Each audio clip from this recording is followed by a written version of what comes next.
When I was young, I remember sitting at the dinner table talking about money with my parents. And it was always like, we don't have enough. And then we'd go out to eat once a week after church on Sundays. The waitress would come to the table and say, "What can I get you to drink?" And immediately I remember we'd look at mom and dad and they would say, what would they say? Water. Water. Right. At a young age, man, I started my money mentality and it was scarcity, scarcity, scarcity. Save, save, save. Right. And then I realized poor people talk about saving money. My parents, bless their hearts, but they had the scarcity mindset around money, and that was indoctrinated in me. But they did something right. When I was young, they brought over some financial advisor and they told me about compound interest. And so I had a paper out for 6 years. I'd get off my bus in school and go deliver my papers, and I'd get paid like $40 every 2 weeks. Well, I started buying one share of Apple, just like little steps, man. And people go, "Oh, how did you get where you are?" And I'm like, I drank water for a while. And then Taco Bell in high school, I ordered water.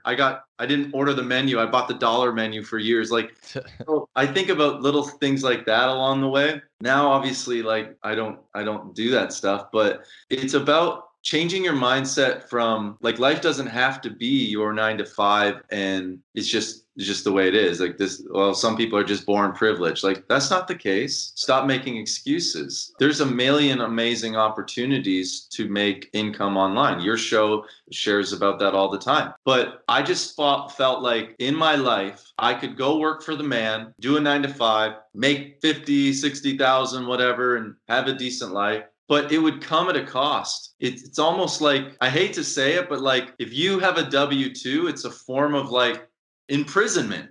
You are controlled by somebody and they're rewarding you for letting them have a little bit of control in your life. They're keeping you coming back. They give you that little W-2 money. And I feel like the thing that keeps people back from their dreams the most is their addiction to a W-2 or their high need for approval from others, specifically mom and dad. If you can overcome those two things and take some risks, the other side is amazing. So I left full-time ministry. That was all I knew. I had a Bible degree. What am I going to do? Am I going to go be an engineer?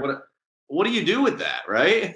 And so I left. And for 1 year, I submitted myself to a guy who was willing to take me on, and he taught me sales. He was a sales trainer. This guy made a ton of money training other companies. And I just followed him around. I was in sales meetings. I learned how to talk business with people. And then from there, I launched my own business. In fact, I went into his office one day and said, "Bro, I don't want to quit, but I'm feeling like I kind of want to do my own thing. But I don't know if I'm ready yet. I'm wondering if you could help or if I should do it." And he said, "Congratulations, man, you're done here." "What are you I don't want to be done here, bro." He's like, No. That thought in your head, you got to go figure it out. I'm like, no, don't. I want to stay working here. Please. He's like, "Nuh-uh. I like you too much, buddy. You're out. You're done. You're going to make it." And I'm like, no, I don't want to. And so he forced me and I started full time. And then it was like, okay, I got to go get clients. How do I do that?